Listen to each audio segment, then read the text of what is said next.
Hey Luke, you there?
This is Philadelphia. Phil is the architect.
Hey, everybody, I know we're going to be starting in a few minutes here. I just wanted to say, I know there's some people who came in on the attendees. I'm running the meeting tonight, so I've been promoting people to panelists, but if there's others on the line that need to be promoted to panelists for the building committee, just raise your hand and I'll make sure you get pulled into the meeting.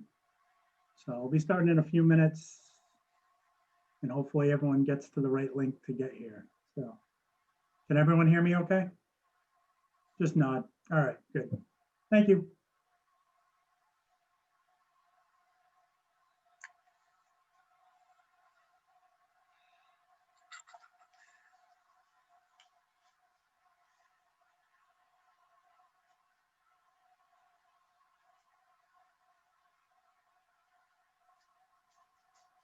Thank you for all of that today, Donna, by the way. Appreciate it. You're welcome. You weren't able to get on the Google Docs at all after that? Yeah, no, it was so weird. It kept, every time I clicked on it, I could click the link and it would show me all the documents, right? But then every time I clicked on like one to download or open it, it like disappeared. And Really? then it went from all like 5 of them being there to being away. But I mean, I don't know anything about Google Docs. Don't be fooled. So it could be user error. Yeah, So- did anyone else have trouble? Okay. Just so you know, the minutes of 8:15, Alita brought it to my attention. I had her listed as present, which she wasn't. I didn't have her checked off, but I had a note in a comment in my notes that she said something, which was really Luke. So I made the changes and I uploaded that today. So it's just a matter of, her name was mentioned a few times as going to meetings with you, Luke, but there was an actual time where I said that she said something which was wrong. So I made that change and hopefully they'll be approved tonight. I did notice that the change was made. So Yeah. Alita, did you have a chance to review that, the updated changes? Who, me? Yes. Oh, yeah, my name was properly redacted as far as the actual comments. I don't know. I'm going to abstain from that one. Johnny, you said you made those updates. I did notice that the updates were made. Yeah, I did make the update, so I think it's okay now. Okay. All right. sounds Not you good. though, Donna. People confuse Luke and I all the time. I know. I see the resemblance. Ah. My sister. All Hey, right. Luke, this is Hey. Phil. Yep. Hey, Phil. Can you hear me okay? I can hear you fine. All right. Do we have a hard stop? So we all have lives. Like, we do not have a hard stop on the agenda. When you see people start to cry or fall asleep, I'll call it. No, I'm just kidding. If we could, 2 hours max, I would say. No, it's plenty. That's sort of the hard stop. Hopefully, we'll need to do what we need to do, but I'll keep my part rolling along. You will take up the bulk of the time, Phil. Mhm. I didn't see where I was able to log on as panelist on the Zoom meeting. So there was a link sent out today by Jim. The original link was on the citizens agenda. If you're pulled in as a panelist, you should have gotten an email link from CPS. And you may have missed it. Maybe you didn't get it. It's our first webinar Oh, oriented. I got it, CPS. Okay. So use that link. Yeah, that's okay. You're in now. I pulled you in as a panelist. That's why as the host, I can pull people in. So you're all set. Sorry about that. Thank you. That's okay. I'm scanning the list of any attendees to make sure that anyone who needs to be pulled in will be. I'm trying to figure Is that out, how it's going to be moving forward, Luke? I was confused. I saw that email come in, but I didn't know that's what you meant. I didn't realize that was an update. Is that how it's going to be moving forward, the separate link? Yes. So we will have a panelist login. Do not share that login. That is specific to any panelist. That will come through your email. On the citizens agenda will be the attendee login, which has limits capabilities. So we're just doing a new, and this is also being live streamed on YouTube. So we're getting incrementally better, kind of falling in line with council on how they're conducting their meetings. Craig did say that he was going to be a little bit late. Rob also said he would not be able to attend It looks like we have a good majority here. So I will go ahead and get the meeting going. Donna, can you please call the roll, please? Yes. Luke Murray, Here. Alita Hall. I see you. Here. Amy Anzalone, Here. Don Cowett, Here. Ann Dixon, Here. Christine Kennedy, Here. Greg Labasanier, Here. Bob Levesque. You said he's late, correct? He may not attend tonight. He was tied up at work. Okay. Craig Levis is not here yet. Joe Lucian. Sarah Mangiarelli, Here. Jason Martin, Here. Kathy Patnode, Here. John Price, Here. Lee Restall. Here, That's it. All right. Well, looks like we have a majority. And like I said, Craig will be logging in. So welcome, everybody. We'll move on to the public agenda. First order of business is approval of minutes. We have several going back to July 23rd. Has everyone had a chance to look at the meeting minutes, and anybody have anything that they want to pull out or any issues with the minutes? I don't hear anything. I don't see anything. So I'll call for a motion on approval of the minutes from July 23rd, August 1st, and August 15th. I'll make a motion to approve the minutes of those dates. Can I get a second? I second the motions. Thank you, Ann. All those in favor, and I'll ask to call the roll, Donna, please. Okay. Luke Murray, Yes. Alita Hall, Yes. Amy Anzalone, Yes. Don Cowett, Yes. Ann Dixon, Yes. Dave D'Agostino, Yes. Christine Kennedy, Yes. Greg Labasanier, Yes. Joe Lucian. No, sorry, Sarah Mangiarelli, Yes. Jason Martin, Yes. Kathy Patnode, Yes. John Price, Yes. Lee Restall. yes, my So- video is blocked. So you people can't see me. I'm not doing it. Let me see what I can do. There you go. Okay. Jason, Mrs. A, do you have the same issue, or are you intentionally keeping it off? There you go. All right, good. All right, I'll move on to the schedule check. So John was gracious last meeting to volunteer his time to get us on a schedule check. What I'll do is I'll share my screen which has a schedule on it. Can everybody see that? Yes. John, do you want to go ahead and just give us a quick, are we on track? And you're on mute.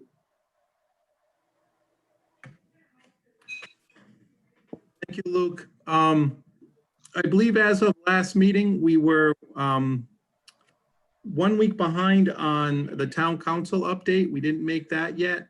But we have the workshop today, which is on schedule. So upcoming communication strategy starting next. So our next, did we make the town council update? We did actually make the update. It was Okay. last night. It was Last night. kind of off schedule. We work on the council's time. So, but I did give that last night. Okay, great. So at this point, we are on schedule. Upcoming, we have the communication strategy meeting that has to be set up for September. And that's about where we are right now. Okay. Thank you. Stop screen. Stop sharing. Perfect. And the idea here is that we're just keeping on track. If we will recognize lags if we start to fall behind. So thanks, John. I appreciate it. So I'll move on to the chairman's report and project updates. So as I mentioned, we did provide an update last night. I presented on behalf of the committee. I presented very similar to what was presented to the school committee. It was a high level overview of the building committee and where we're at. I think it was well received, and what I got was good feedback from the council. I think they're appreciative of the fact that we're making the effort to reach out. So that's great. We'll continue that. Just to let everyone know, I did communicate with the town manager. I sent him a schedule that basically was a pullout of the master schedule to ask him to slot us in on dates in the coming months. So we'll be giving updates once a month. And then obviously as we get into December, we talked about accelerating the updates with the draft report. So if there's anyone on the committee who's interested in giving those updates, I certainly don't want to preclude anybody else from getting in front of council. I think it's great to have new faces out there and give these updates. I'd be willing to work with you if you're a little bashful in doing it.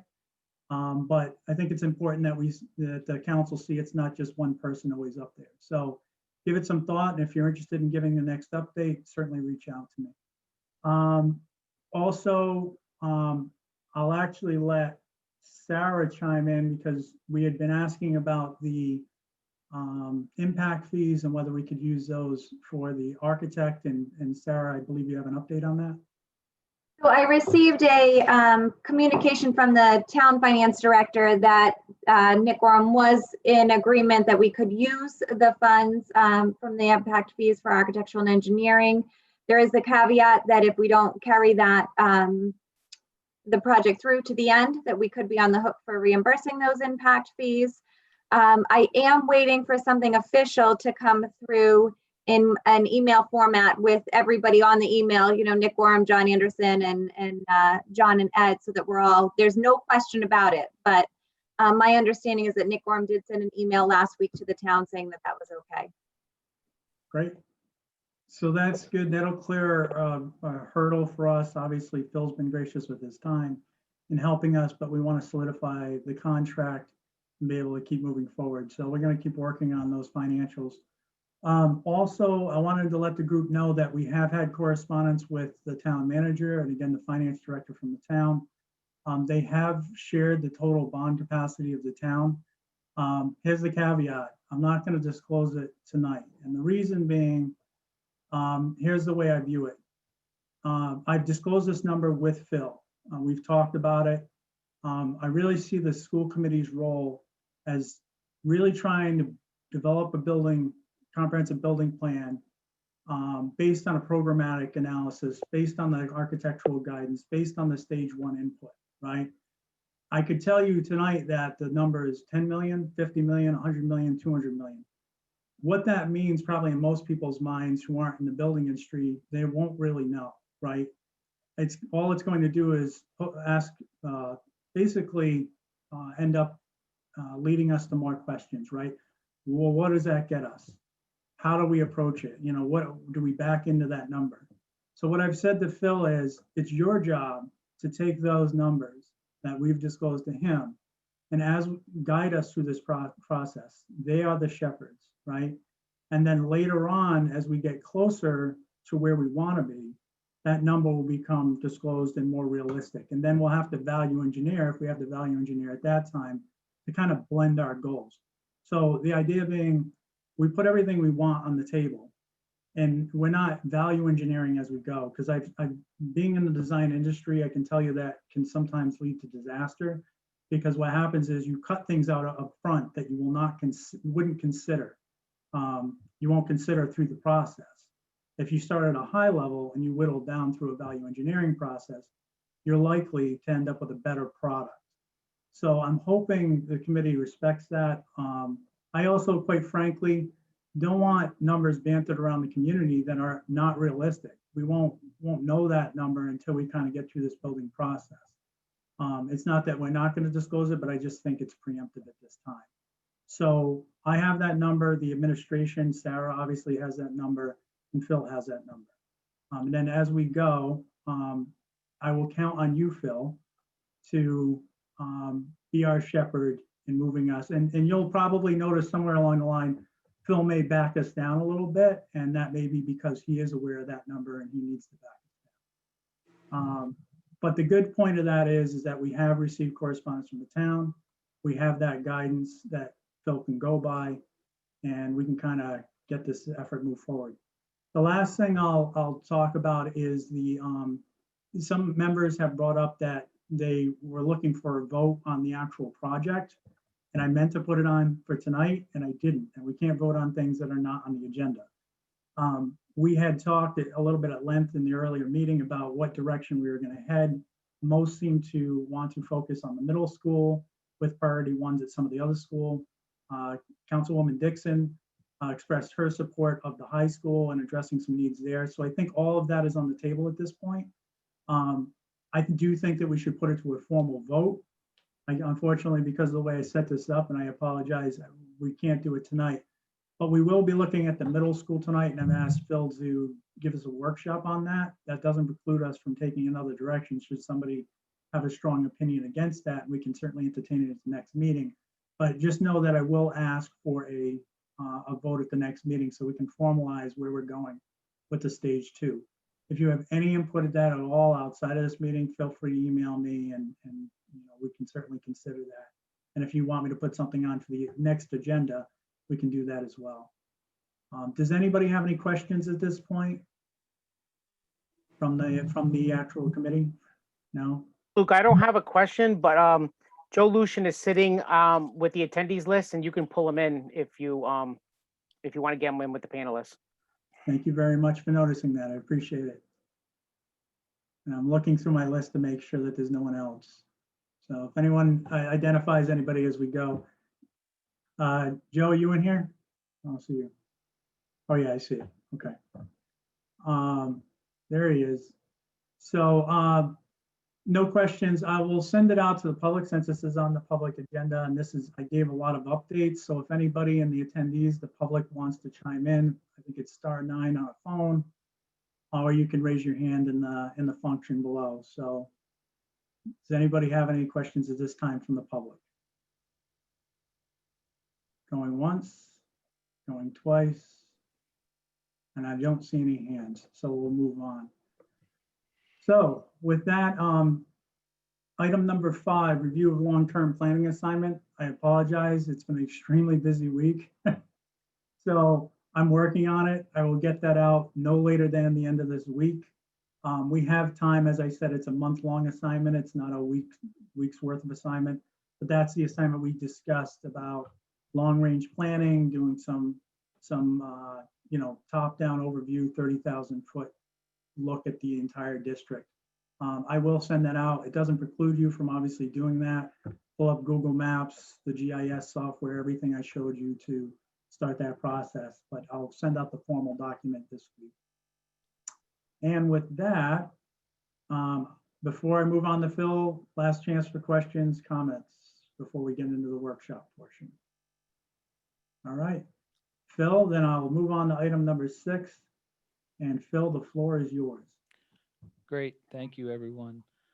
I am always sensitive to everyone's time and commitment, so we have a lot to go through. I will try to keep it entertaining and informative and interactive. So to that extent, were all of you able to download an app on your phone called Poll Everywhere? Were you so let's say this, is there anybody that did not? Because it will limit some of your fun. All right, I'm going to take that as a yes. So during this course of this presentation, I have some comic relief and some interactive engagement, and the end of the presentation lends itself best to more verbal commentary from you. And Luke, I'll defer to you on how you want to manage that part. But certainly I have presented to you before, so I keep this very casual and very informative and fun. So Luke, I'm going to share my screen. Oh, I need to, well, you'll see it when I start this. So let's see.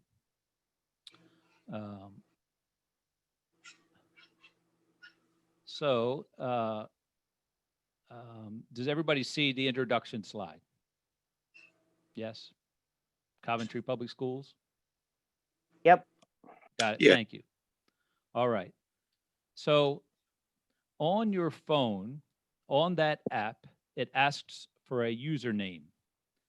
And for right now, the username is A777. Now, I have to be honest with you, this is our first virtual workshop. So let's see how this goes. It will either be spectacularly successful or a spectacular dumpster fire. Let's see. Are all of you prompted with this question? I'm a little curious. This is a little bit to warm everybody up a little bit. I want to see who's in the audience and what they think. Do you have a question in front of you? Yes, I have that question. All right, go ahead and answer it, please. Oh, mine's not turning on.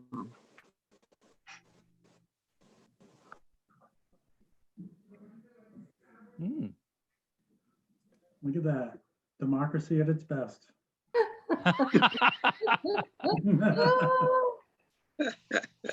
So let's see.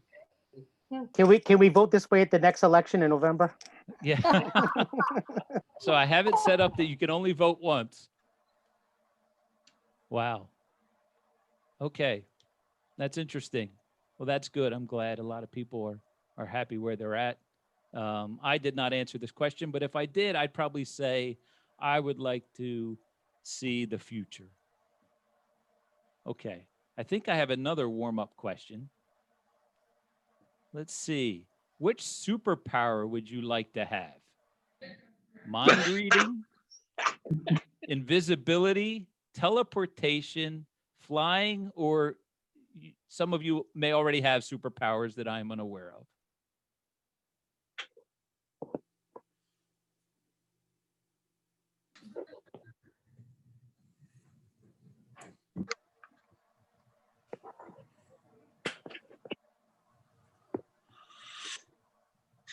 Okay. Well, that's pretty even. Oh. Somebody is able to be drawing on the screen, but that's okay. I see some lines coming up. So if I had to answer this question, I would probably say mind reading. It would make my job a lot easier. Okay, now, let's be a little bit more serious here. So I just want you to familiarize yourself. Some of you may already know this, but this is your district map. But I want you to take a time, find where you live, find where your children go to school, where you went to school, where your neighbors live. I want you to just sort of digest your district. And I made some comments. For example, Washington Oak is your newest school, but 2002 is not that new. We're coming up on 2021. You know, Black Rock, Tioga, and Hopkins Hill, they're similar design, similar needs, similar vintage. You know, the middle school, you know, that parcel, for some of you who may not know this, is over about 114 acres. The high school, that has some needs. All your schools do. And certainly Western Coventry also has some needs.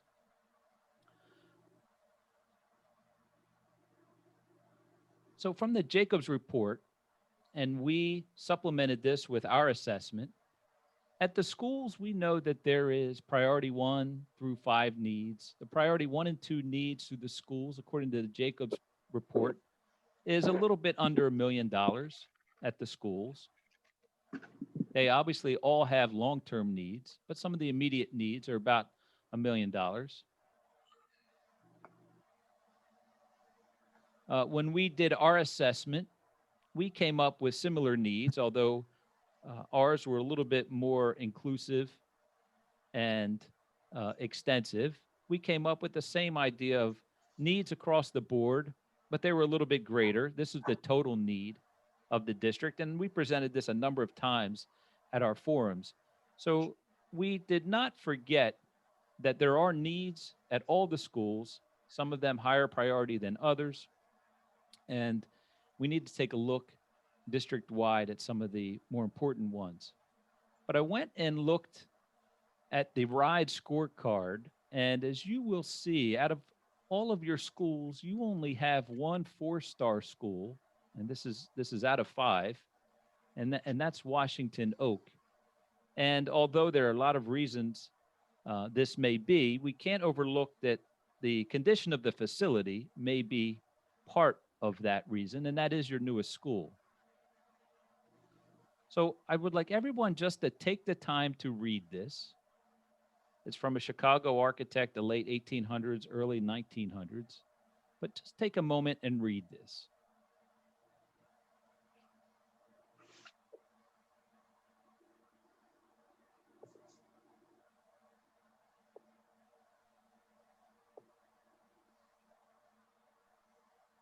So why did I ask you to read that?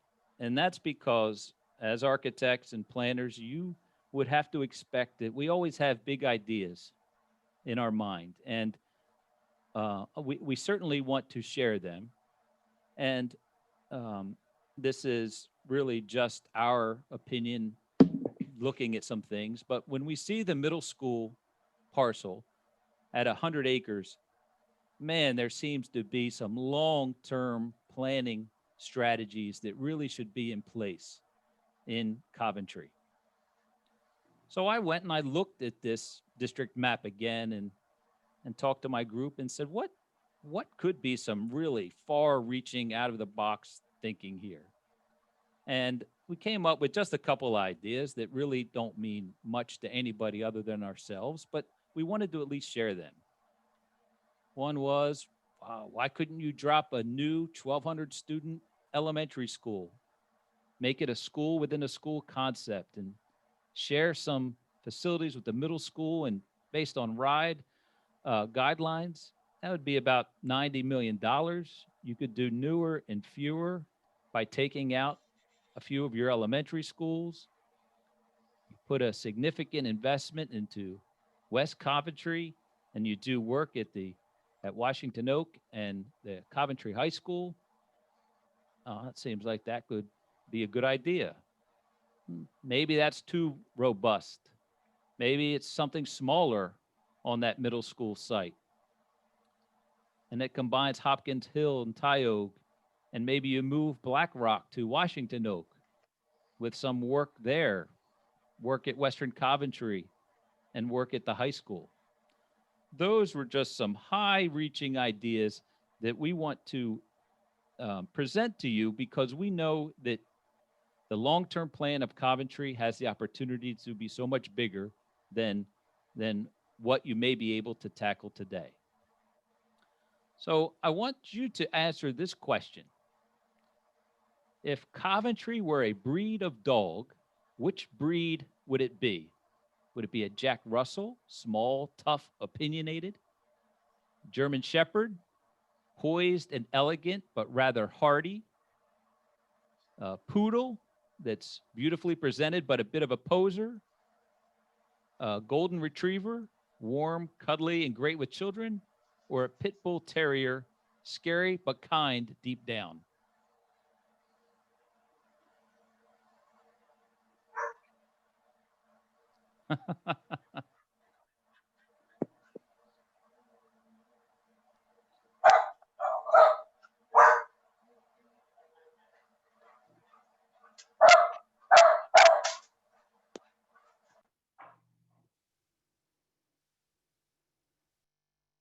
I think that barking is right on cue. It is.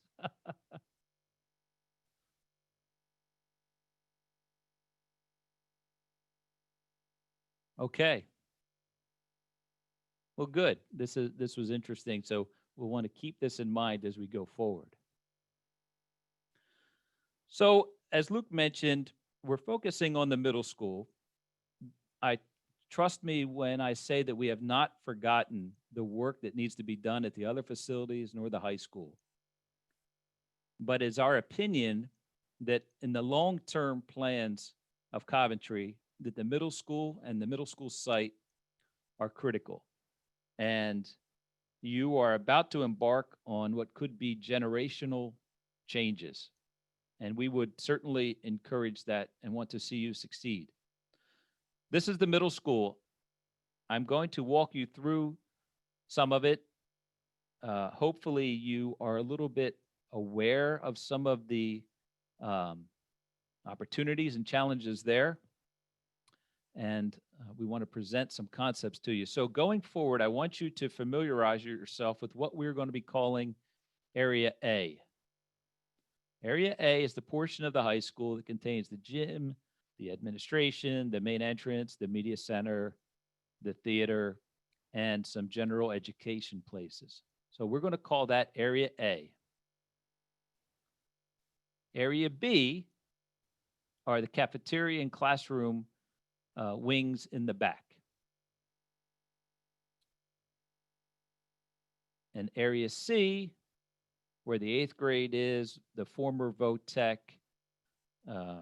also known as Guam to the people at the middle school. That's what we're calling Area C. Now, I'd like you to get your phones out again, and let's talk about Area A for a second. Area A, either love it, you hate it, or you want to break up with it, but you don't know how.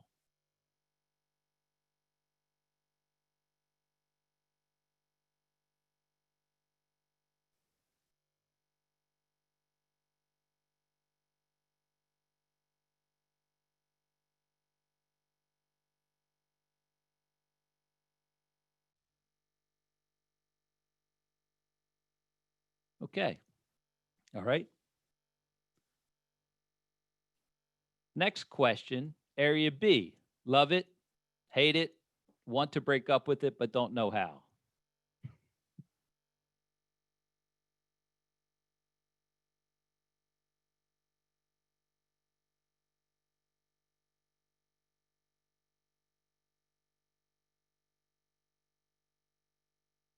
Okay.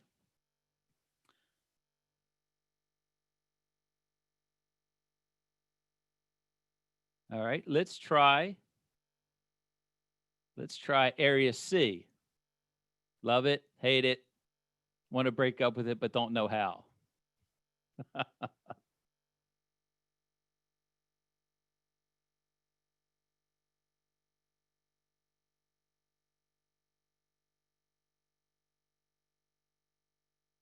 Okay. All right. Let's move on. I want to provide you just some general factual information here. So let me move this a little bit. So the current middle school is about 160,000 square feet. And the RIDE guideline for 1,200 student middle school is about 192,000 square feet. And if you wanted to build a new middle school project, according to what RIDE would reimburse per square foot, that would be about a $98 million project. I'm more interested in you understanding the current size of the middle school is about 160,000. So it's it's under the RIDE guideline, but I can tell you that in working with other municipalities that the RIDE guidelines are very generous. For example, they have a recommended classroom size of almost 1,000 square feet. That is not usually sustainable for any district. In fact, classroom sizes are more like 750 to 825. Hey, Phil, Yes. I don't know what the etiquette is on asking questions, but I just wanted to interject on that. Does that RIDE recommendation include, because we obviously have an auditorium space that they don't reimburse for. Is that recommendation inclusive of those spaces? Or are they talking about actual functional school space They're exclusive. talking the total building. For example, if you were looking at the RIDE guidelines for a middle school, they would consider only a stage as reimbursable, not an auditorium. It would not prevent you from constructing an auditorium, but it would not be eligible for reimbursement. Right. So, but as far as the recommendation goes, I'm assuming theirs is exclusive of any sort of auditorium space? Oh, correct, correct. It That seems is like our middle just, school is quite large, so I'm thinking of adding square footage, it's a lot. Yeah. Question, comment, thank you. no problem, Luke, anytime. So I have another question for you. I would like you, this one take you a little bit of time, just a couple minutes. I would like you to rank the following items in terms of importance to you. So on your phone, you will use the arrow button to move up in importance your selection. I'm just curious within this group, and this is not an easy question, how you would rank the following in terms of importance, recognizing they're all important. I'm just looking for a little bit of feedback. Is this in particular to Feinstein or to any school? That's a very good question, and I did not specify that. I would probably say, for the sake of this argument, let's make it a middle school.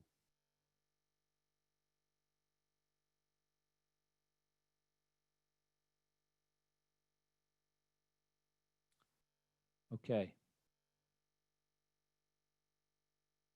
All right. So certainly the first one is on everybody's mind now, and we're going to talk about that a little bit more. Educational spaces, definitely. Social emotional health, that's becoming more and more important every day. Career tech and athletic facilities. Okay. All right. Well, thank you. And I do apologize if I happen to be cutting anybody off while they're still answering. And as we go through this, I will sort of have a better idea of how much time to give people to respond. So I want to just quickly go over the current use of the middle school for those that are not familiar. And for Joe, this is very high level, not meant to be specific. So I don't want you to be alarmed if I seem to be making large swags at things here. So let's start with some general education classrooms. The 6th, 7th, and 8th grades occupy pretty much this area of the middle school with general education classrooms. And we have a cafeteria and a remote kitchen. We have administration that's sort of distributed throughout the building. We have an athletics wing. We have a performing arts wing. We have, media and multi-purpose areas spread throughout the building. And we have specials, art, music, any career tech spread throughout the building, as well as student support spaces generally spread throughout the building. So, Joe, would you say that this fairly represents the current use of the middle school at a high level? So yes, I mean, there's still some general education or down in the front, and also that wing up by Guam, because we use that for it too. But everything else is pretty much accurate. All right, thank you. So based on some of the results we saw earlier, if we were to remove Area C, it's about 35,000 square feet, what do we lose? We lose, for the most part, 8th grade general education. And of course, because these uses are spread throughout the building, we'll lose some administration, specials, media, multi-purpose, so student support, and the kitchen that serves the cafeteria. What if we were to also remove Area B? That's about another 30,000 square feet. Now we have completely removed almost all of the general education spaces, some admin, some specials, some multi-purpose space, student support, and now the kitchen and cafeteria.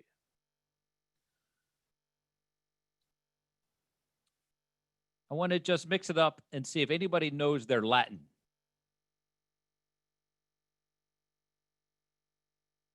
Who knows what this means?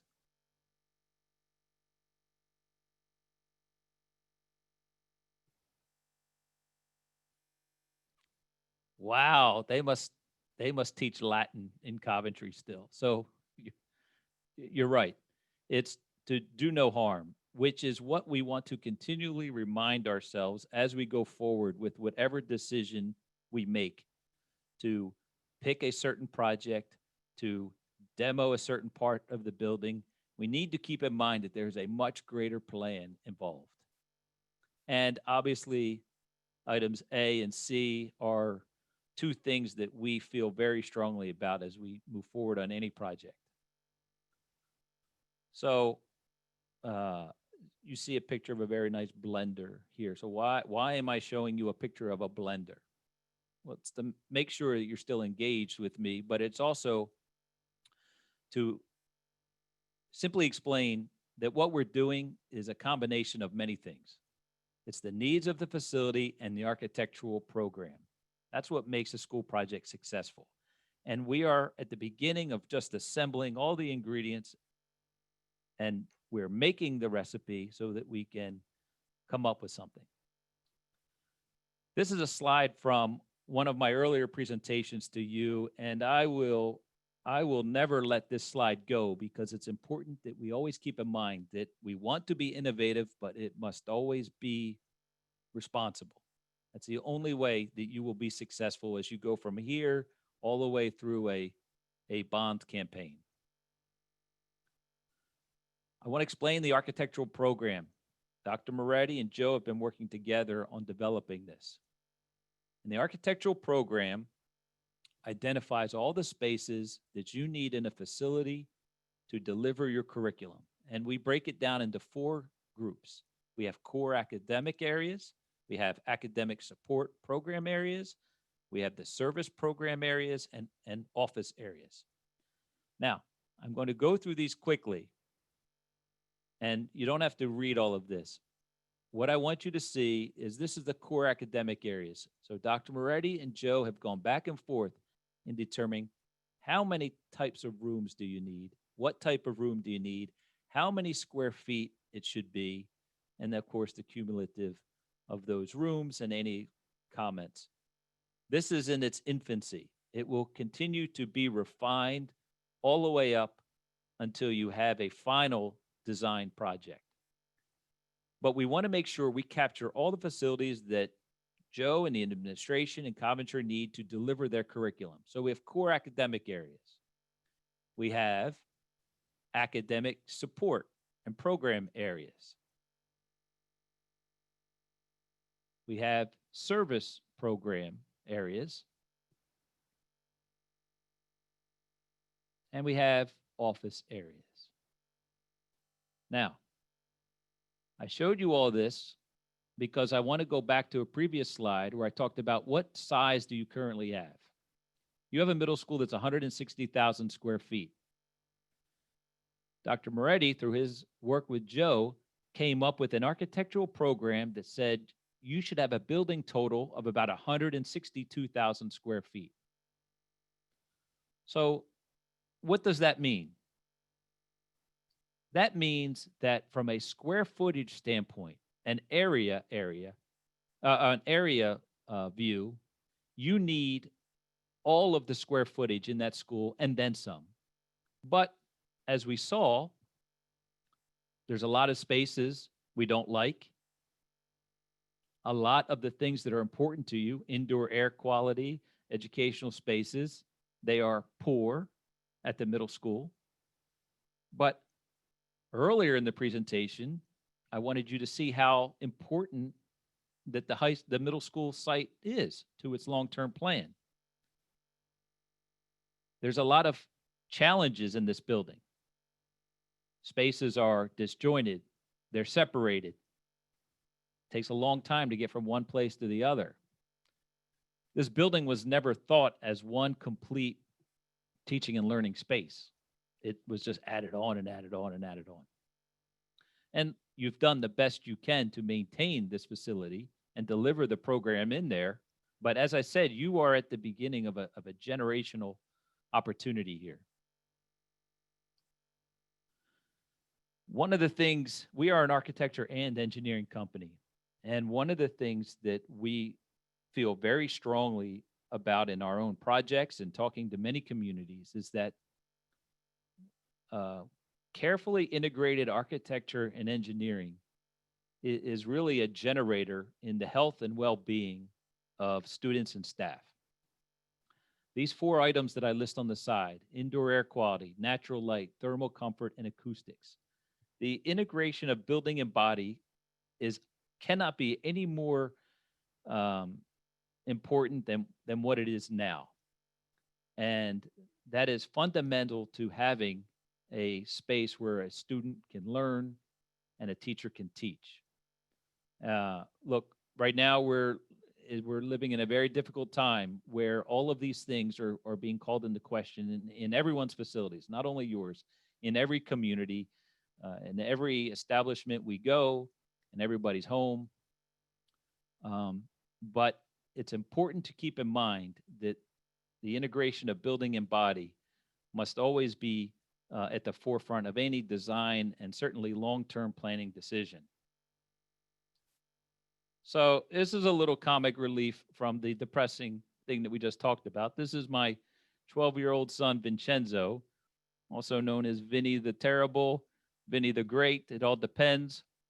I have 3 children. They're all equally dangerous. But if you see this one coming up behind you, I would let him by. Let's talk about an organizational model. And there's going to be a lot of models that we can consider, but I want some feedback. This particular model takes learning communities for 6th, 7th, and 8th grade and sort of centralizes them and puts a lot of the accessory spaces and other program areas outside. This has a centralized learning community that's grouped together. So I would like you, using one word, to provide me some thoughts on this particular model. They could be good words, they could be bad words, they could be good thoughts, bad thoughts. But look at this diagram and tell me what one word comes to your mind in this particular model. And we're going to do 2 models, Model A and Model B.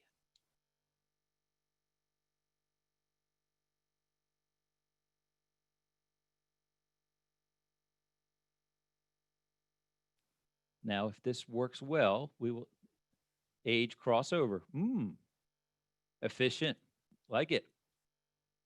Tight, reasonable. Transition, better age, central.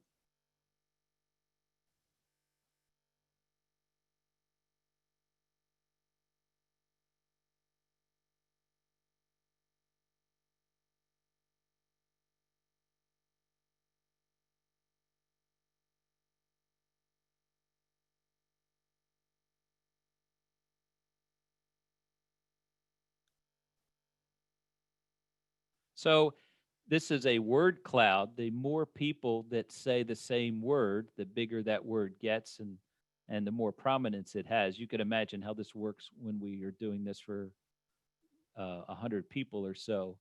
And certainly it's easier to do in person. I can tell when people are done. So I'm going to move on to Model B. And again, I apologize if I'm cutting anybody short, but I do appreciate your comments, and this is all good stuff. And actually, all of this is being recorded in our software for this polling. However, I forgot to tell you, it's all anonymous. So although the answers are recorded, I do not know where they come from.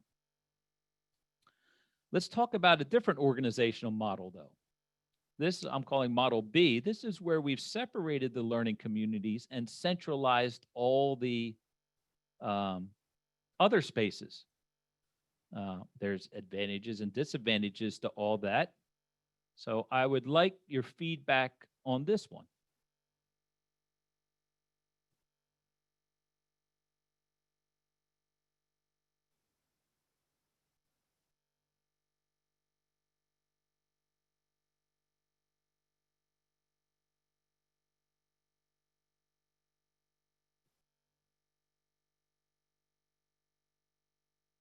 Hmm. Hmm.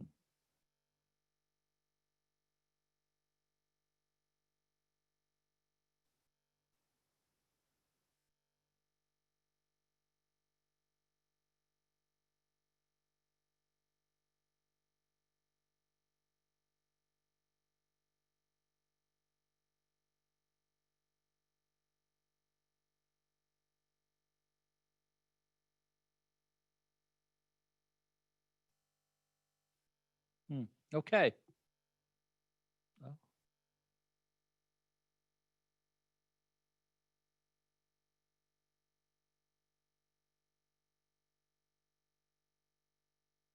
okay. Great. Oh, and they're still coming. All right.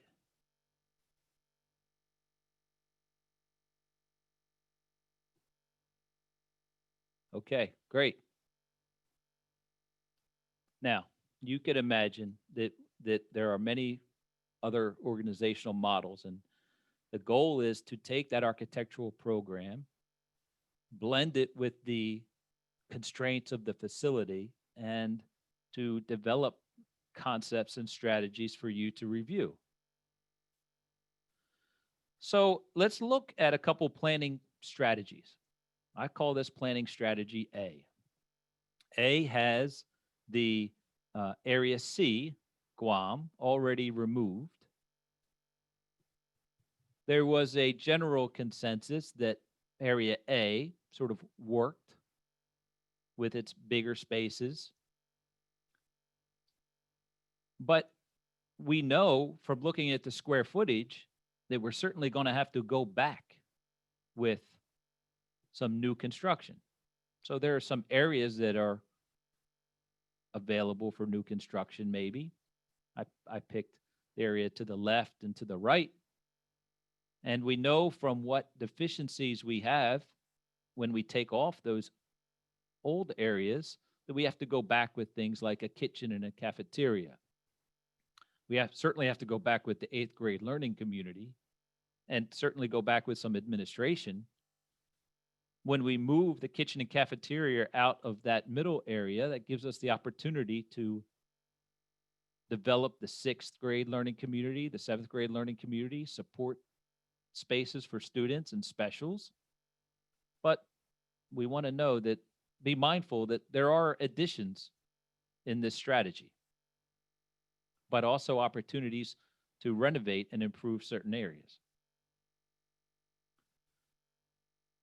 Planning strategy B.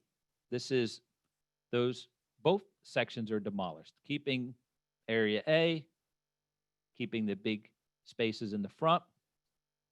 We know we're going to have to go back with a bigger addition. And in this bigger addition, we have an opportunity to do more with all of the learning communities, 6th, 7th, and 8th. And that addition could take a number of forms, depending upon what kind of organizational model we wanted to pursue. But make no mistake, that is a large addition. Then I have a planning strategy C. Same thing with part A, keeping the spaces up front, and then a smaller addition. And someone may say, well, how can you have a smaller addition if you just showed us a larger one? We need to think three-dimensionally. You could go vertical. You could go 3 stories. Each grade level could have its own floor, 6, 7, and 8. We could integrate those support spaces. And going back to that concept of do no harm, carefully positioning large spaces like the kitchen and the cafeteria. There may be dual use for some of those spaces in a long-term plan on that particular site. The planning strategies can go on and on. The next steps for us, based on some initial feedback from you all, is to develop these concepts for these strategies and develop scopes of work for other schools for you to review.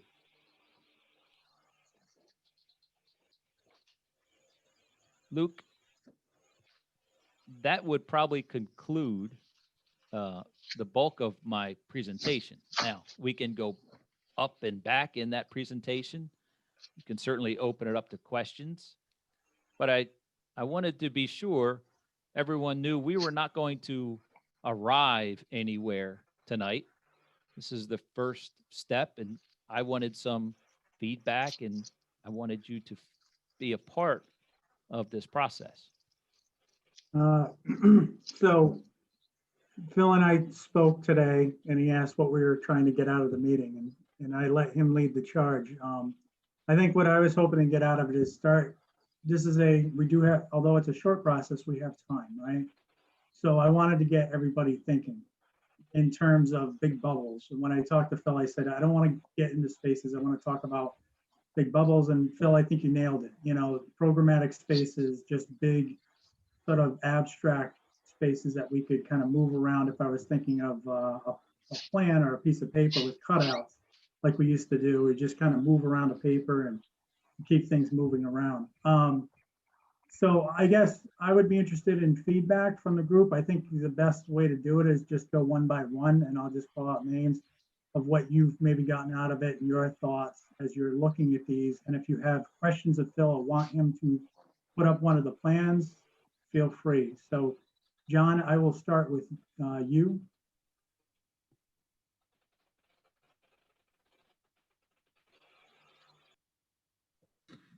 Thanks, Luke. It was very interesting. There was a lot of information to kind of absorb right away. I personally did like the area of the slide that showed grouping the students kind of together and the support services around it. But I don't know how other people felt about that. I'm concerned about making such, with the middle school having to make such a large addition on it. I think that's kind of concerning for me. I do like the ideas. I think the middle school does need a lot of work. I think it doesn't meet the needs of the students today. When I've gone through the middle school, I think there's lots of improvements that do need to be made there. But like I said, the large additions, demoing the areas out and adding more, it scares me a little bit. John, can I ask you, what scares you specifically about it? Is it just the fact that it's a big project, or the fact that you just?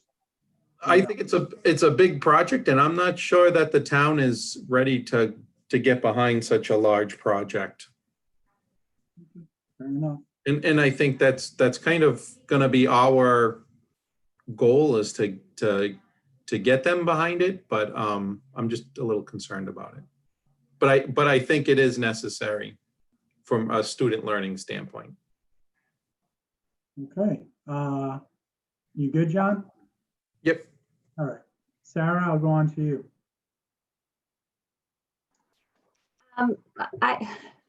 I actually liked the one where the grades were more apart and the common services were in the middle. I think that's a little bit more like the direction that Washington Oak kind of went, which is our newer elementary school with that pod concept.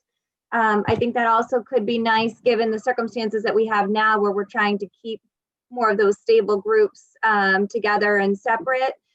As far as the project, obviously this was a lot on the middle school tonight. I think for anything to be successful, we have to have that token school and then look at what we can do at some of the other schools. So that would be my next request, I guess, is to see, doing something similar on a smaller scale at some of the elementary schools to get a handle on how this would really roll up into one project that we would bring out to the community. Thank you, Sarah. Councilman Boston, you have some input? There we go. Got unmuted. Actually, I agreed with Sarah. I felt as though that the class spaces separated in their own areas along with the coming back for the community for all of the special things, for all the other support services, et cetera. I really enjoyed that idea. And I think that paired with doing something like going vertical instead of horizontal with 3 floors, I felt, that would achieve obviously separating the grades to each have their own space and then come to the support services. I like that idea. How cost effective, whether that is more cost effective to do something vertically instead of horizontally. But I love the idea. That's and I just love the thought-provoking nature of the whole presentation. Okay, Phil, the councilman makes a good point. Can you speak a little bit about vertical versus spread out construction with relation to cost? Sure. And one thing I want to go back, and I've said this before, and it hasn't changed. You have a very robust and diverse building committee with a lot of resources and talent. So I would continue to tap that internally for your own use. My opinion is that it is much more cost effective to go vertically than it is horizontally in terms of construction. There will be those on your committee that can support and or challenge that, and we should talk about it. But that's been our experience. And I'll encourage those members of our committee who do have that construction experience to chime in when it's their turn, please. All right, Ms. Patnode.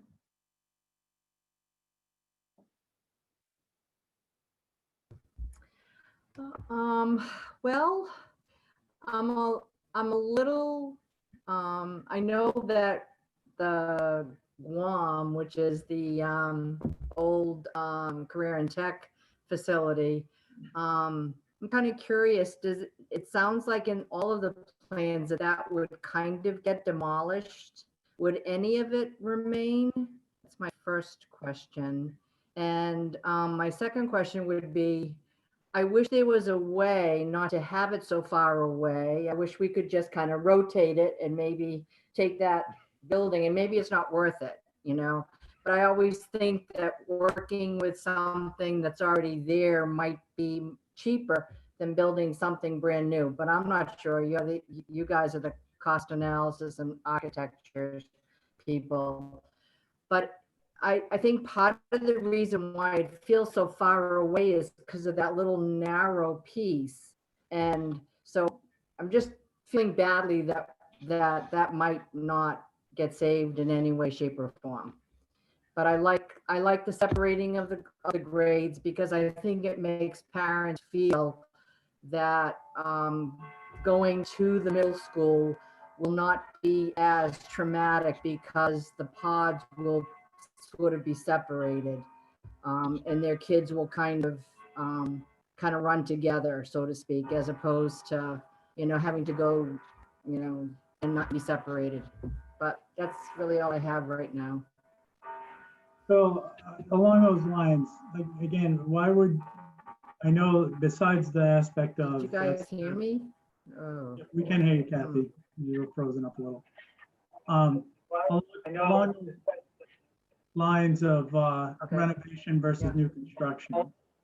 Thoughts on that, why you were looking at that appendage kind of coming off, and the cost impacts on that? Was that a question to me? It was, yeah, sorry, Okay, can you sure. hear me okay? Yeah, that's fine.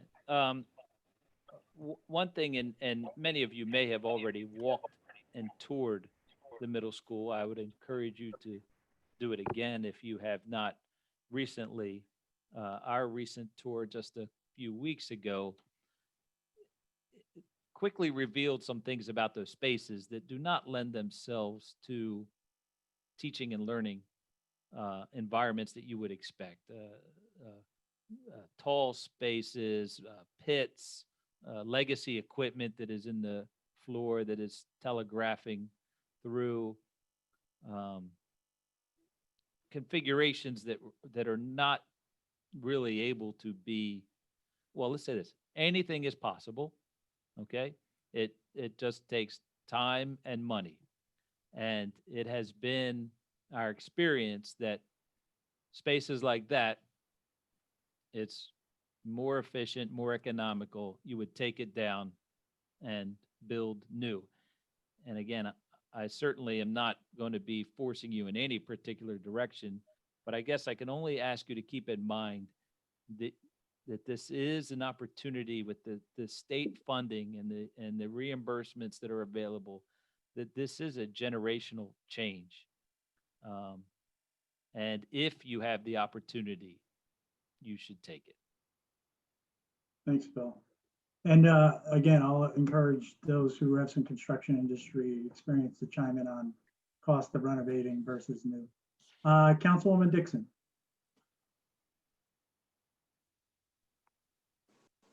Thank you. Thank you, Phil, for the presentation. I was very fascinated by the number of options that were presented, even the concept of building up, as Greg mentioned, rather than just stay horizontal. I said, why didn't I think about that? I mean, it seems so obvious in a way as an option. The thing that was going through my mind is that if we engage in a reconfiguration, I'm wondering how we market this to the voters, because it may have a look and feel on the outside of something that they're familiar with, and they may not understand the value of the reconfiguration, what impact it will have on education, and may not really understand what the interior will look like with the reconfiguration. So I really worry about that, and I know I'm going way down the line in this journey that we have, but I am concerned about the selections that we may make, the options that we may choose, and how we do market this to the public so that they will understand the value of what we're trying to do. Thank you. Thanks, Ann. And that's a good perspective to have. And I think it runs along the line of your thoughts, John, as well, of, you know, maybe some other shared thoughts in the community about it being a larger project. So, Don, you want to give us your perspective? Sure. A few things that I liked about the presentation, Phil. I like the aerial view of the building. It gave a nice perspective of the layout and how different sections of the building connect with each other. Because I think for the people who work in that building, how you get from one space to another is problematic. The hallways are narrow, they're not level, and the way the building is spread out, it's difficult to travel from one place to another. So seeing it through the aerial view, you know, I think really gave us a good perspective of what it looks like without actually being in the space. In terms of some of the things you presented, a few things jumped at me.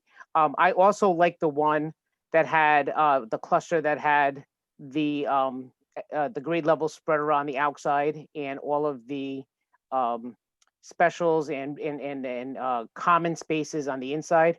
I think it's nice to give the grade levels their own space, especially when we have 6th graders going into a big middle school. It's nice to be able to say to parents that we can separate the older kids from the younger kids. It builds community within a grade, maybe not so much within a school.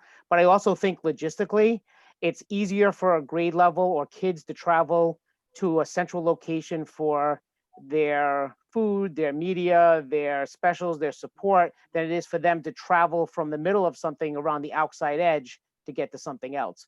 Because if they're all clustered in the middle, the 7th grade would technically have to step out and move around a circle to get to whatever is being offered on the other side. That's just a logistical thing. And I think when you're dealing with 1,100 kids in a school, you know, people and time and movement of people during the day is complicated.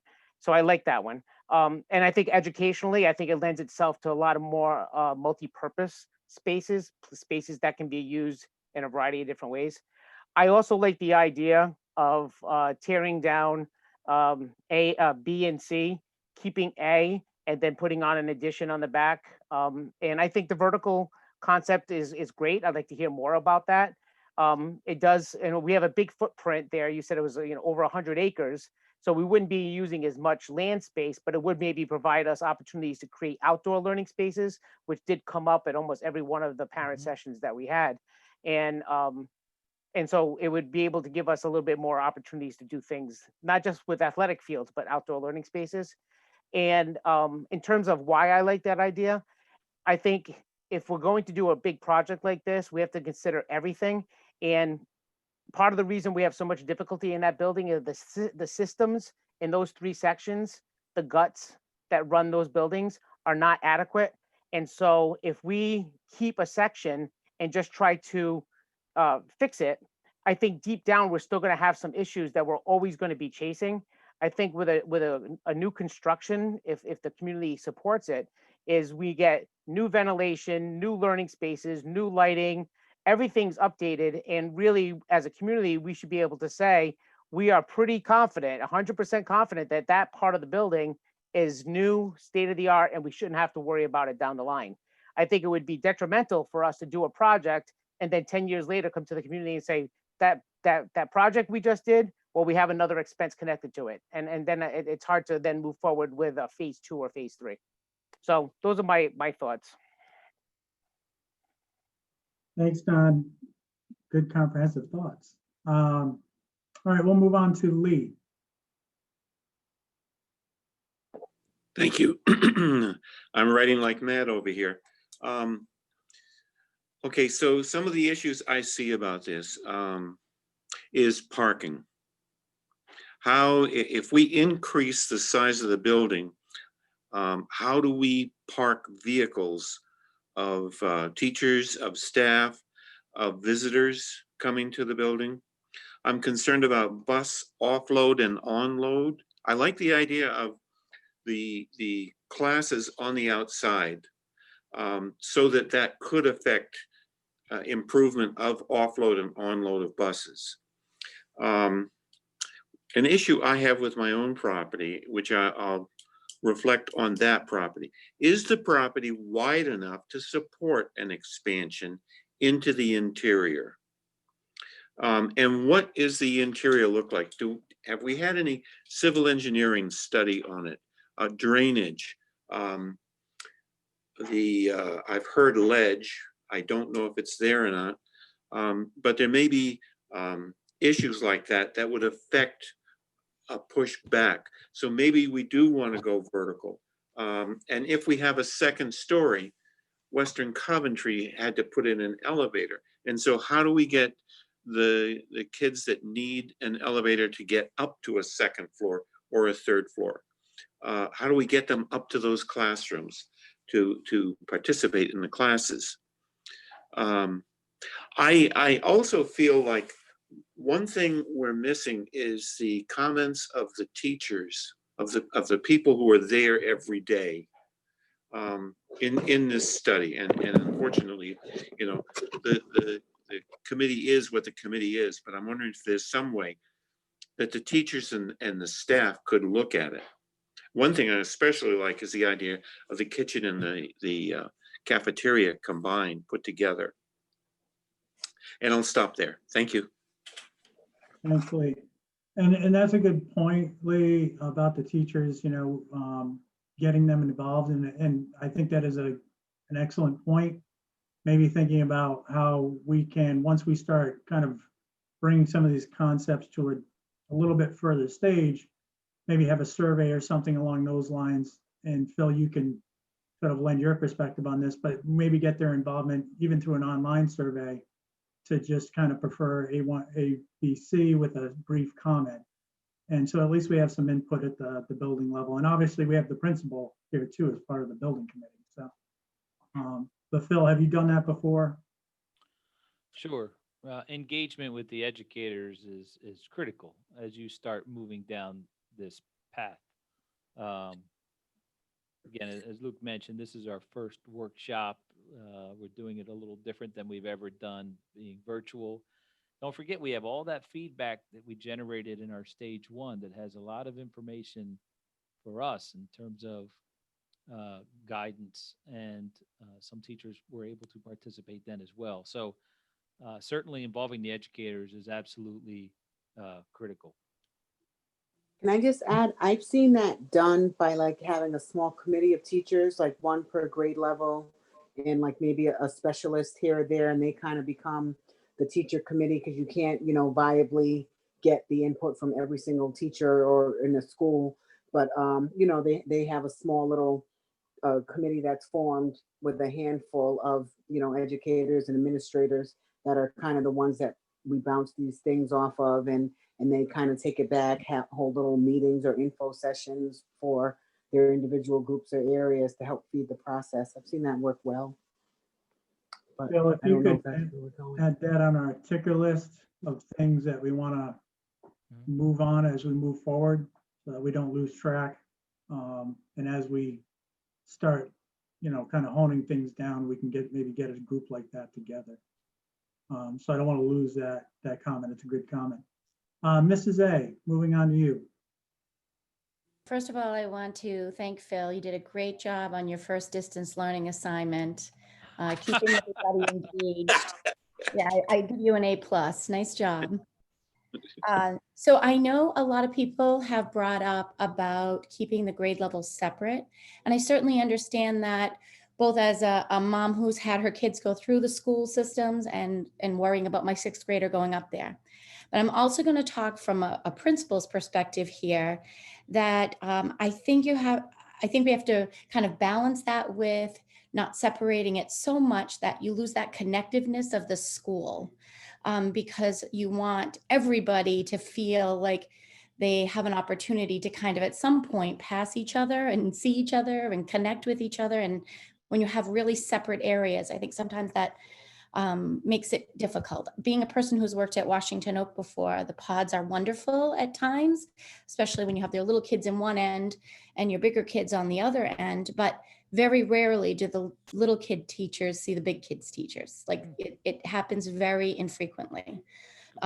So I liked A and C. I'm really interested in the vertical model for one reason, again, thinking of in terms of the ability to like easily use space. So every once in a while you have a cohort of kids that come through that is a large cohort, and they seem to kind of break out of the number of classrooms that you need for that particular grade.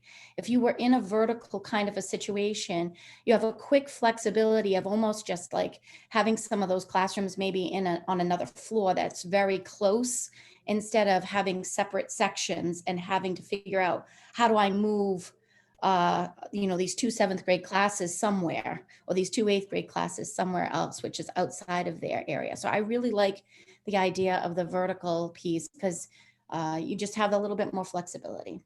So that's about it. I thank you again. I thought you did a great job. Thank you.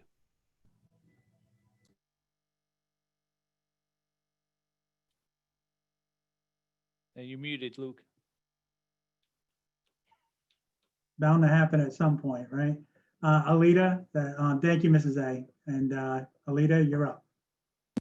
Yeah, so I mean, from a programmatic standpoint, I mean, I can't really speak too much to, education, academia, and all that. It's not really my thing. I've seen it work both ways. I've heard a lot about talking about models that are like K through 3 or pre-K through 3, and then like 4, 5, 6, and then 7, 8. So maybe if long term any of that type of restructuring is in the plans for Coventry, then maybe the separate classrooms work, because then that 6th grade again is separate and able to easier merge with a lower grade level. But again, I don't know too much about it programmatically. I will talk vertically, and from a constructability standpoint, I think going vertical is your best bet. I mean, there's a few different things that people talked about that tie in, and one is actually getting this thing built.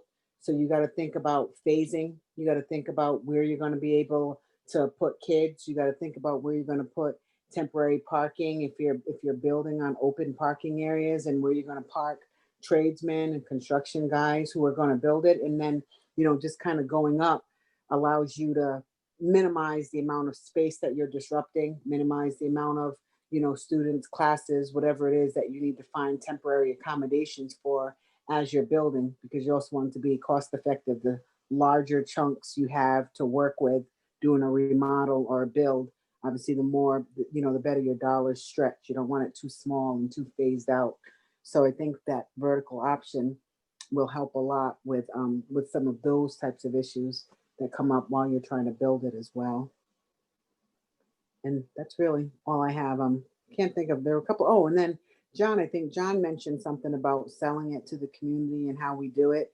I mean, again, we'll talk communications later. I know we've talked about it, but I mean, I think the biggest thing is, I think it's all over now too, and especially with COVID, they're talking about, students and trying to come up with alternate learning strategies and alternatives. But it really is going to be up to us to make sure people understand like what other communities are doing, what towns are offering, what some of these other middle schools are looking like compared to what our middle school looks like, and being able to keep our kids competitive in like middle school. That's the time, right? Kids are hitting like puberty. They're all out of whack in many levels. They're getting to mixing with those kids, and now's the time where you really got to give them an environment and something to try to bring all that in, and something structured and that they can go, that they'll enjoy going to every day. They'll want to sit in, learn, and participate, and hopefully set that stage for the next chapter of education, which is high school. And now I'm done. Alita, one last thing. We talked about renovation. I know you have a lot of construction experience with Gilbane. Renovation versus new. I know it's very variable, but just your general thoughts. I will, as a builder, I prefer new construction, and Christine may have different opinions on this, but as a builder, I prefer new construction whenever possible. With renovations, the problem is you can never really, without literally taking down walls and ceilings and doing like really destructive testing, you can't ever really know what you're dealing with. So if you're talking renovations, like, like say you wanted to add a story on top, you have to do all this extensive review structural wise and try to see if you could support it and things like that. And then like, no matter what you plan on tying into something, and you open the wall and it's not there and it is what it is. So from a change order perspective, and that's the biggest thing that I think drives communities and building committees crazy, is change orders. You come in, you walk in, you establish your budget, and that's what you want it to cost. And then every time you come across something unknown and it costs more money, I mean, there's always a contingency. It's always, you usually can work it within the project, but that just becomes an obstacle to getting the job done. And, you come across that mainly in renovations where you just can't, no matter how hard you try, no matter how efficient Phil and his team are, there are things that you can't know while you're designing and drawing. You have to work off of old as-built drawings and information people are giving you, and inevitably something's going to be wrong, and those unknowns sometimes can get really costly throughout construction. Thanks. So again, we have to, if we're looking at it at this, there'll be some renovation, but to the extent possible of putting on a bigger, newer version, and then being able to demo more, that, the combo, the more new, in my mind, the better. Thanks, Alita. Those are good comments. And I know you have a lot of experience, so I wanted to have you chime in on that. And somebody else who has similar experience. Christine, you're up next. Yeah, so I'm like a carbon copy of Alita, right? I mean, we do the same thing for a living. So I agree with most of the things that she said, especially with the renovations. You just never know what you're going to uncover until you start taking it apart. I do think going vertical is a very good idea. As far as like the program stuff, again, similar to what Alita said, I'm not really sure what the right answer is. I mean, my kids are at Washington Oak, and the pod stuff really works for them over there. But, to Amy's point, maybe having them together, a little bit more is the right thing to do. Phil presented two great options. I saw the pluses and minuses in both of them. Additions, again, they don't scare me. I don't think it's the cheapest route, but new construction, in my opinion, is easier. When you're working with the renovation, you're trying to fit new into old, things are out of plumb, might not be able to support it. So again, super similar to what Alita was saying. She made a lot of great points. Great. Thanks, Christine. Good comments, good introspective. All right, moving on to Joe Lucian. Hi, everybody. Just very quickly, because most of you said the right thing. Just buying, selling, flipping houses, having a background in engineering, and being at the school. We really need to do some perk tests, some soil testing, because we get a lot of water back there. Just make sure. But I think if I had to rank, I would probably go up for new construction because you know what you're getting into and you know where your money is, as opposed to renovating where you truly don't know what you're going to get. And what people don't understand is that every time you run into something, it takes away from money that you're doing or want to add on because you have to find that money. So with that, I would say new construction. I would say going up would be the right way to do the things. As far as, going vertical. I do like the pods, but at the same time, just like Amy said, sometimes we get classes that come in and we need more classes at certain grade levels. And, that's really important to be flexible and have those rooms where we could kind of move around. But again, just like I said, really the soil back there, it's really wet. I don't know what's going back there. I don't know if there's springs, but that's something that has to really be looked at because, obviously we can't go up or do anything if we're going to have trouble down the road with cracking or things that, for our structure. So that's really something that needs to be looked at. Thanks, Joe. And Jason Martin, you're up. If you're out there. I am out here. I can't agree more as far as going up. I live that school every day. I'm a coach there, and I know it was interesting to walk with Luke and Phil. And as we're walking, Phil kept saying, "Are we in Guam yet? Are we in Guam yet? Are we in Guam yet?" And we weren't in Guam, and we kept walking and walking and walking. So if you're an 8th grader, you're walking a really long way to get to your main office. To me, it's so important to have the kids separated, but to have not that separated. Usually if kids head to Guam, they're in Guam for the day and they might see everybody when they head to the buses. Joe is 100% accurate when he talks about the moisture. If we're talking about Guam, I spend every summer rectifying some sort of problem that we find in the floor or in the wall, as far as what they hid when they were turning the career and tech into regular classrooms. We have classrooms that don't have walls that go all the way up. I mean, there's just so many benefits to going up and starting new. I think trying to work with what we have. I love what we have and I live it every day, but I wouldn't mind not having what we have and starting new. So you're okay with the breakup, Jay? I am okay with the breakup. Right. It won't even be that hard of a breakup. Okay, subtle breakup. Mr. Levis. Yeah, I'll be brief. I think, we're so blessed, I think, just to reiterate what Phil had said, to have the expertise that we have in this building committee, that people that do this all the time, that are passionate about Coventry, that have children. But when I was listening to everything, I think of our conversations around future ready, innovation, flexible spacing. And it comes back to me over and over again, just sense of community. And I think that if whatever we do, that needs to drive our decision making. And I don't have a background in construction, but I'm in a community that's going through a new high school, and I've experienced the entire process. And I've heard a lot about, we looked at the renovation of Attleboro High School versus building new, and it was, for many reasons, including the cost, ultimately, new was the best investment. And also the last thing I want to say is that, I look at this as having one bite at the apple. I appreciate the support of everybody that helped us get stage one. We know that this is yeoman's work. We know that these are the most challenging times that most of us have ever lived.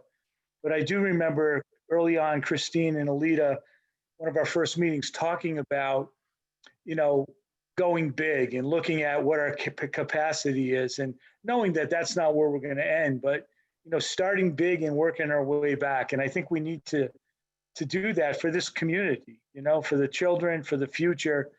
We have a great opportunity here. And while there's a lot of reasons maybe to not take the risk, I think we've got to find that one reason to take that risk and push a big idea forward. This community, our kids, they deserve it. So that's it for me. Thank you. I think I've hit everybody except for myself. If anybody hasn't had a chance to speak, can you please raise your hands and let me know now, forever hold your peace. I don't see anybody, so I'll go, and then I am going to open it up to the public if we want to get some comment.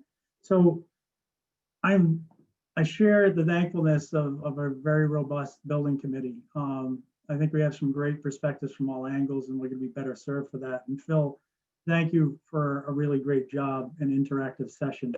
I share a lot of what everyone said, I guess. My perspective in the building industry and planning, I look at concentric models.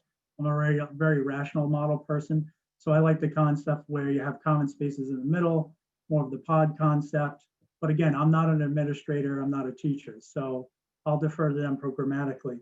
As Machiavelli says, change is hard for people, but I think something that is robust and a larger project would kind of demonstrate that we're moving in a new direction. You know, the existing building is the definition of insanity. We've done additions. We have problems with those additions.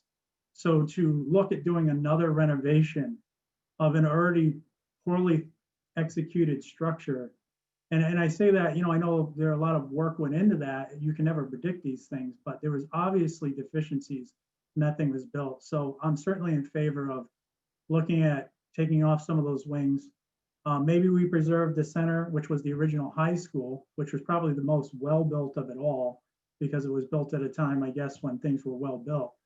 I can tell you from my own experience in Warwick, my best buildings are multi-level, they're timeless. So Aldrich, which I'm working on now, it's still intact. We're looking at it for residential development now, and it's gonna probably live another 100 years.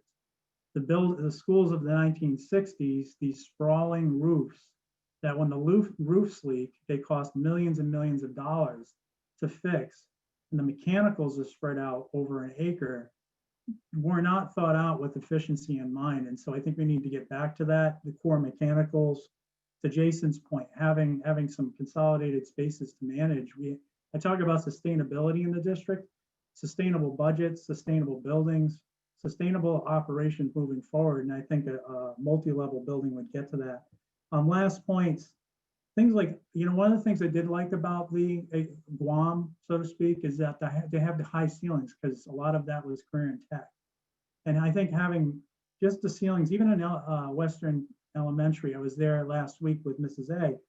And one of my favorite parts of that building is the multi-level original building, because there's high ceilings and big windows, and it feels just so much better, where the rest of the school, quite frankly, feels oppressive.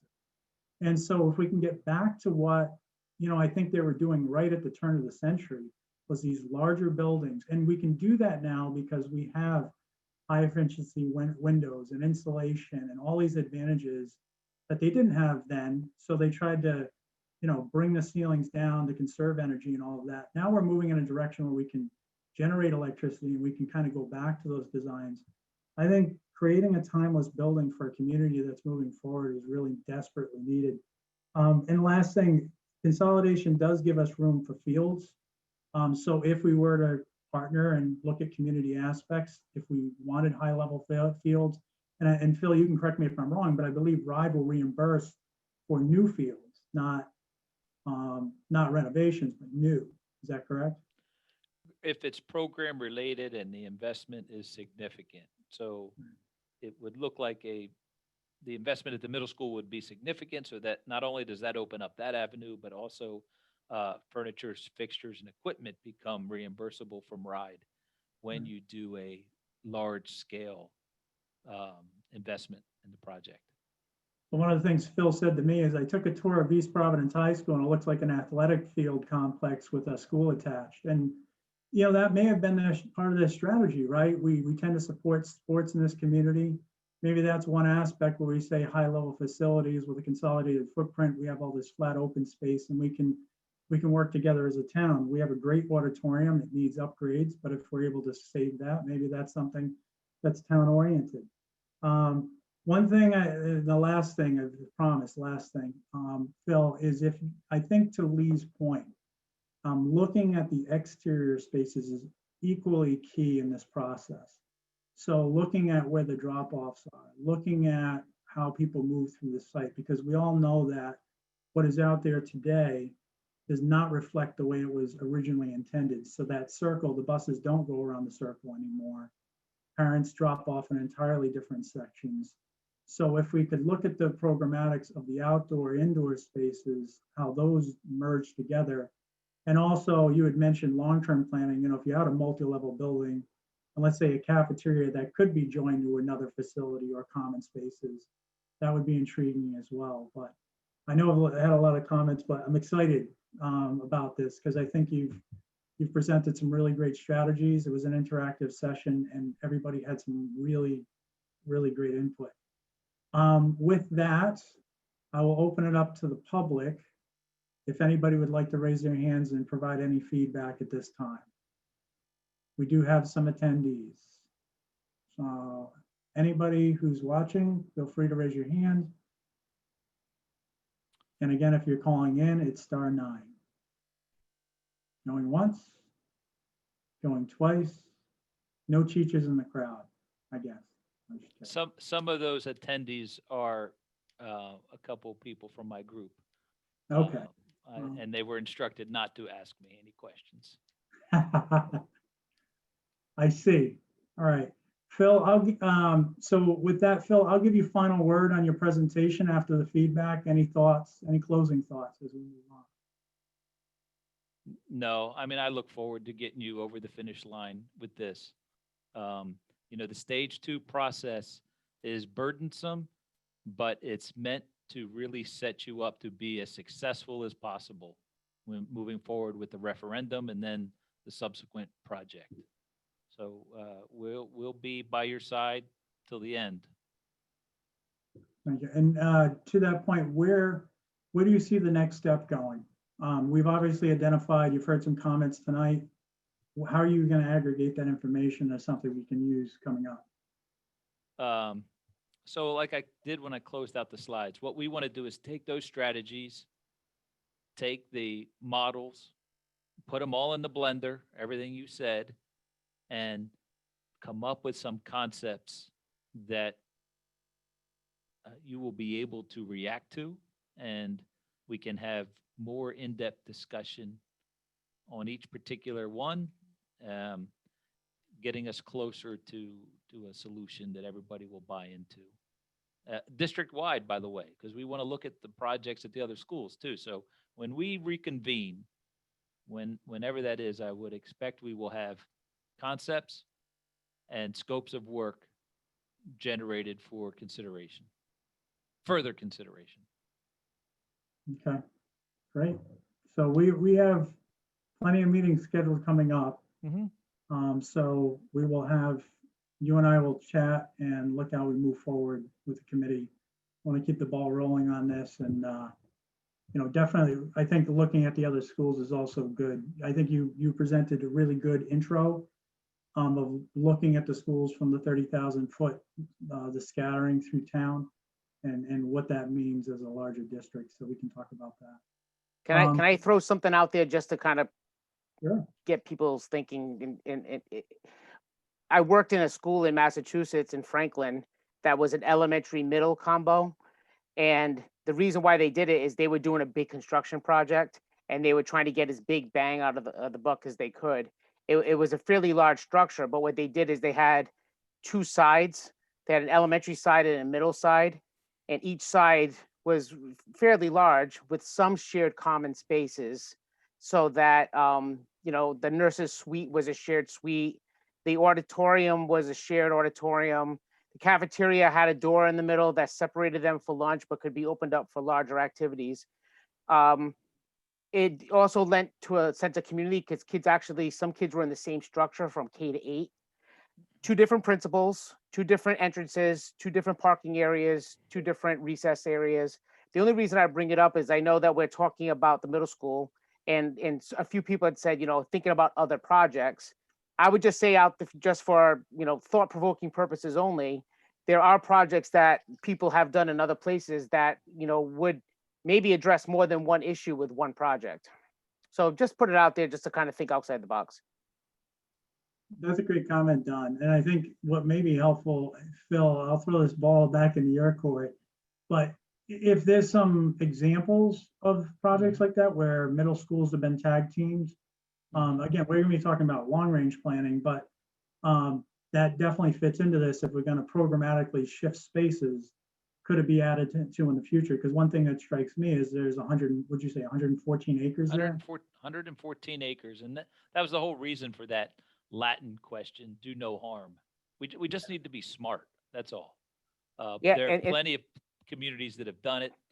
And, you know, we're doing work in Providence and they have a big push on K-8 themselves. So there's a lot of evidence to support a K-8 type of model. So being flexible is, I want to give you as many opportunities as possible. That's all. Don, did you have something? Sorry. I was just going to add to what Phil said. I agree with what he said. And the community I worked at, Franklin, not to piggyback on myself, but they also did the model twice. It worked so well the first time. When it came time for them to do another one, they actually did a second elementary middle combo and then did a new high school after that. But the other thing I was going to say to you is the initial motivation was they had some really old, out of date elementary schools, and they were able to do some redistricting, close a building, construct a building, and really saw a lot of cost savings long term because they had fewer structures. No, I think the point's well taken. And I think, you know, Phil, you're hearing this is, it's certainly, I wouldn't take anything off the table at this point. No matter how scary the project sounds, you can always scale back the big vision, but to not explore it, I think wouldn't do justice. Luke, can I say one more thing too? Go ahead, Mrs. A. So a lot of when we talked about the needs of the building, it's been such a long time since we talked about the needs. And I know I brought this up at another meeting, but I don't think Phil was there, but it was all pre-COVID. And I think since everything that has kind of gone on, we've seen more and more needs, and particularly around our nursing suites or rooms or closets. So I think we need to kind of go back and revisit that before you come with that next piece, because I don't think those were included in there. And I think that would be also a way to communicate with the public too about the needs, since we've come back and kind of revisited this, because other needs have come to light that we need to address. So that's it. Mrs. A, that's a good point too. Last night, just so you know, Phil, Council President McGee, you know, expressed some concern about us using the impact fees. And part of the thought is, you know, we know that if we don't execute a project with those fees in a certain duration, that we will likely have to pay those fees back. And my comment was, and we have talked some about this, is that we were going to break some projects down whereby if we are not successful, and I'm keeping a positive attitude that we will be successful, but if we are not successful with the larger project, that we would have some projects that would come out of the stage 2 that were implementable, for lack of a better term. So that way we could continue to move forward with some capital advancements based on that plan. And that may be going to Mrs. A's point, nursing stations in elementary schools and other priority 1 needs. If nothing else, you know, and I expressed this last night, we know we have capital needs. It is, I think it's irresponsible, but I think it's illogical to expect that we're going to go through the next 7 or 8 years without doing some of the capital improvements. We can't keep going like this. So to the point where when I toured Western, you know, I'm looking at the trickle of water coming out of the sink because the pipes are so mineraled up. You know, we have some serious issues. So Mrs. A, point well taken. And Phil, you know where I'm going with that, and certainly want to break those smaller projects down. Anything else from the committee at this point? I have a hard stop at 8 o'clock. We have 20 minutes, and I'm not going to keep you a minute longer. So we don't have much more to go over. So, all right, I'm going to move on. Phil, thank you very much. Thank you, everyone. So I will, I'm going to be brief on this next item. So the communications and outreach update. So I briefed Alita. She was not at the meeting where we had talked a little bit about this. And we had talked a little bit about another committee and applications, and to be quite frank, I'm tapped out. I have school committee, 2 kids, a very intense job, and school reopening and everything else going on. So we could certainly organize that, but it would take somebody else to organize it. In lieu of that, given that we have a short duration, what I've asked is Alita has contact with the communications company that had worked with East Providence and Barrington on their middle school. They were very effective in getting the word out, educating the public. So we're going to be meeting with that individual.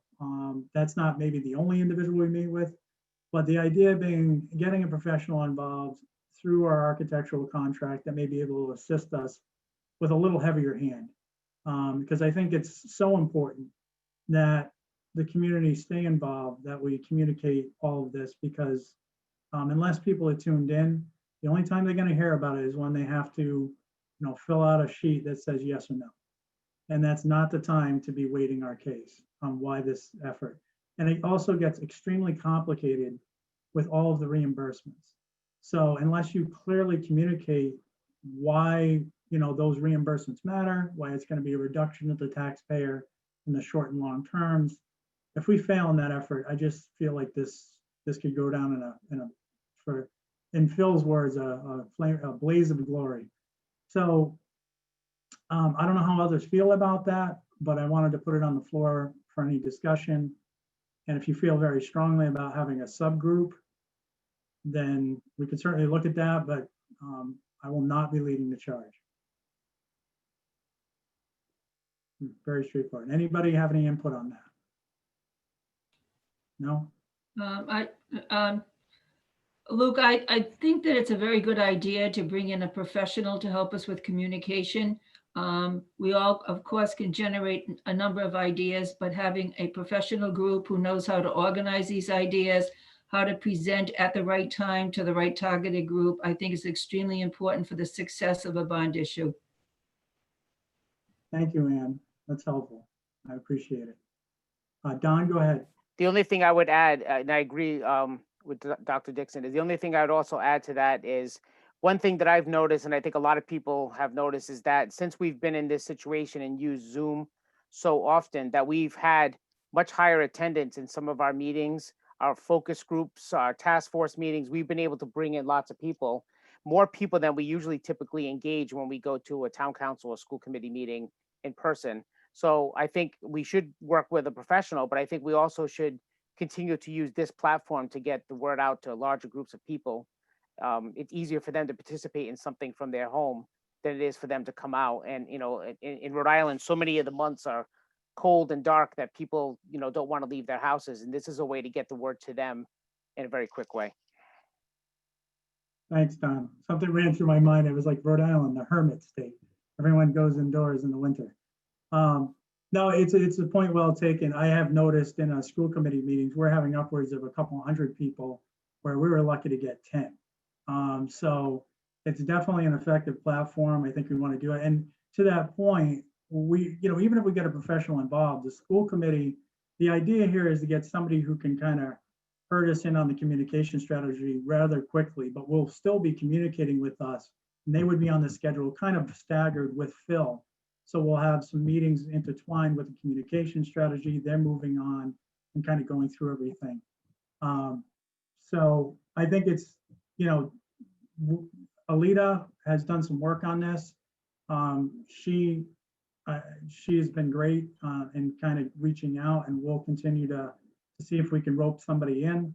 And then once we do, I expect to have pointed meetings just on communication. To that point, the next meeting was a communication strategy meeting, and I'm not sure if we're going to stick to that. We may do more of a core planning, or maybe I'll ask Phil to look at a meeting that would be a little bit more high level. And we talked about the elementary schools. Maybe that meeting is more appropriate while we get that communications person on board and vetted and get them up to date. Luke, one last thing about communications. Sure. I think it's an excellent idea to bring in an expert, but I think messaging still needs to come from people in our community, people that the people in our community know and trust, because I think relationships are built on trust and it's built on being familiar with people. And so I think if we have a communications person come in and rely on them to do all the communication, we may miss the mark a little bit. But if we use people either on our committee or people in the school department or town side that really have good relationships in the community, strong presence in the community, you know, people who are influencers in our community, I think those are the people we have to leverage along.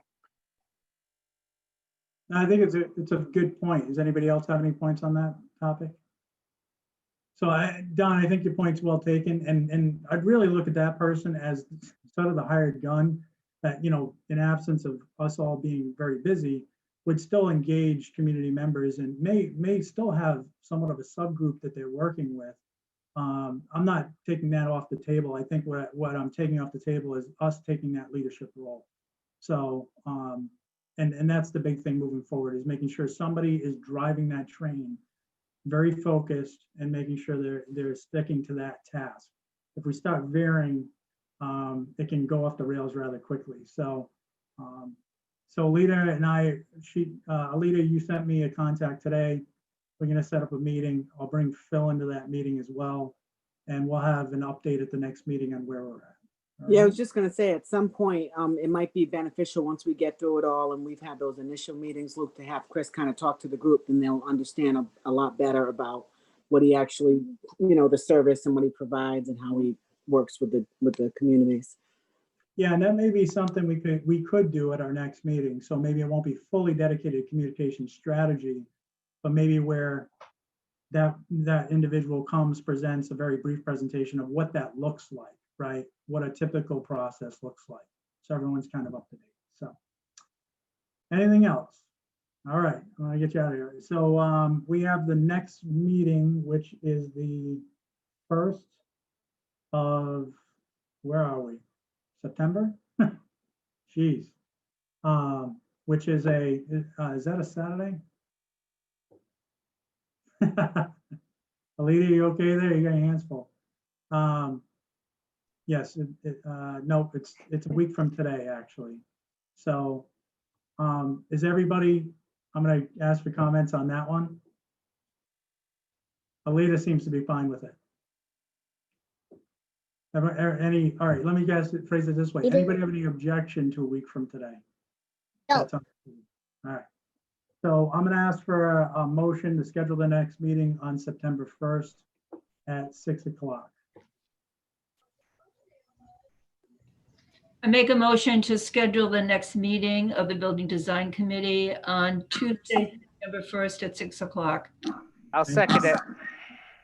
Don, was that you? That was me. Thank you, sir. Donna, can you call the roll? Yes. Luke Murray, Yes, Alita Hall,